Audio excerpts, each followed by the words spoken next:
हरे कृष्णा, राधे राधे। हम सभी साधक वैदेही की आत्मकथा श्रवण कर रहे हैं। भाग 131 गतांग से आगे। कल दिन भर नहीं आई त्रिजटा। मैं परेशान अशोक उद्यान में इधर उधर घूमती रही, परेशान होती रही। आई भी तो रात्रि में, वो भी छुप छुपा के। आते ही पहले तो मुझसे गले लगकर रोई, खूब रोई। बोली, रामप्रिया, नगर में आपके मृत्यु की चर्चा है। मेघनाद ने आपको मार दिया। पर त्रिजटा की इस बात पर मैंने ज़्यादा ध्यान नहीं दिया। त्रिजटा, तू क्यों नहीं आई? मैं सुबह से तेरी प्रतीक्षा कर रही हूँ रामप्रिया। मैं अब पहले की तरह नहीं आ सकती। क्यों? तू क्यों नहीं आ सकती? तुझे तो रावण ने भी स्वतंत्रता दी है ना। पर लक्ष्मण के जीवित होने की खबर से और लंका नगरी में श्री राम के गुप्तचरों के फैलने की चर्चा से सब पर पैनी नज़र रखे हुए हैं रावण के लोग। और अब तो अशोक वाटिका में भी मुझे भी कहा गया है रामप्रिया कि आपके पास मैं ना आऊँ। त्रिजटा ने मुझे ये सारी बातें बता दी थीं। पर आज प्रातः मेरी माँ शर्मा ने मुझे ये कहकर उठाया कि देख तो त्रिजटा, सीता का वध कर दिया है मेघनाद ने। क्या? मैं घबरा के उठी। मुझे तो लगा मेरा सब कुछ खत्म ही हो गया। मैं घबराई हुई बाहर नगर में आई, फिर सभा में भी गई। रावण मुझे बड़े ध्यान से देख रहा था, मानो मेरा अध्ययन कर रहा हो। फिर मुझे सुनाने के लिए बोला, अशोक वाटिका में जो जाता है उन पर विशेष नज़र रखो। मैं वहाँ से निकल गई रामप्रिया।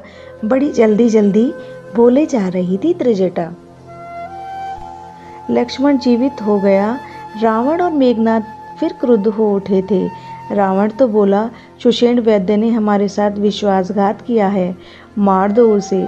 पर मेघनाद ने रावण को रोक दिया, नहीं, ऐसा करना उचित नहीं होगा, क्योंकि सुषेण वैद्य जैसा वैद्य हमारे पास कोई है नहीं।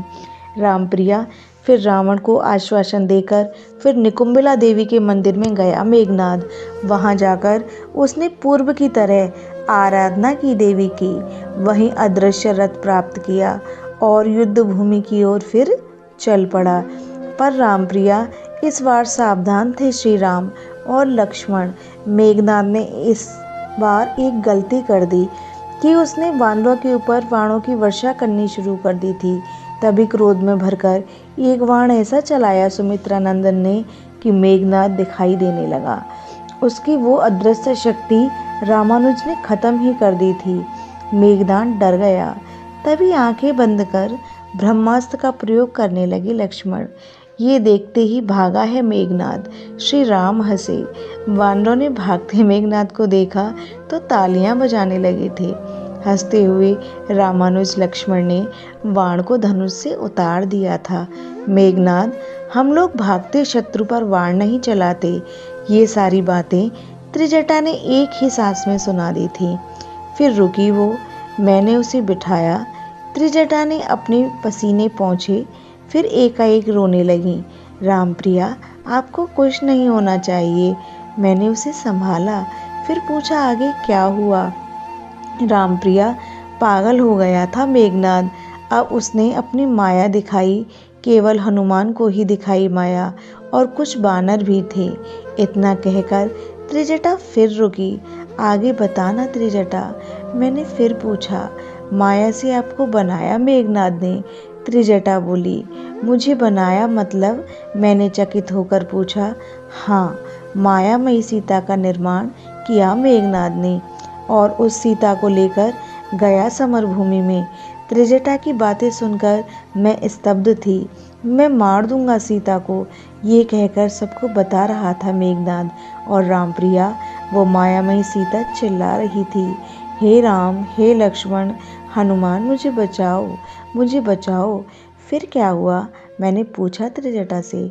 हनुमान दौड़े, मेघनाद, मैं तुझे छोड़ूंगा नहीं। पर मायामयी सीता को त्रिजटा पूरा भी नहीं बोल सकी थी कि मायामयी सीता को मार दिया मेघनाद ने। फिर आगे मैंने पूछा। मेघनाद भागा ये कहते हुए, अब युद्ध करने का कोई अर्थ नहीं है, क्योंकि सीता को तो मैंने मार दिया। हनुमान नेत्रों से अश्रु बहाते हुए श्री राम के पास आए और बोले, माता सीता को मार दिया दुष्ट मेघनाद ने। क्या? श्री राम मूर्छित ही हो गए थे।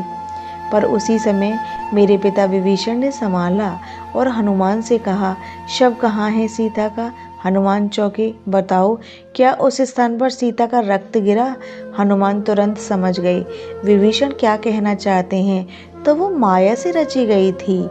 और क्या हनुमान, अगर माया से नहीं रची होती तो शव को क्यों ले जाता? क्या समाधि बनाकर पूजेगा मेघनाद? मेरे पिता विभीषण ने समझाया और फिर सबको सांत्वना देकर लक्ष्मण ने कहा, अभी मेघनाद फिर निकुंभला देवी के यहाँ गया है। बलि देगा वो वहाँ देवी को, यज्ञ करेगा वो। अगर उसका यज्ञ सफल हो गया तो मेरे पिता आगे नहीं बोले तो क्या होगा? कुछ नहीं कह सकते रामानुज। लक्ष्मण, तुम जाओ और आज मेघनाद का वध कर ही दो। लक्ष्मण ने प्रसन्नता से प्रणाम किया प्रभु श्री राम के चरणों में और विभीषण के साथ चले गए हैं निकुंभला देवी के मंदिर में। यह प्रसंग अब यहीं विश्राम लेता है। हरे कृष्णा, राधे राधे।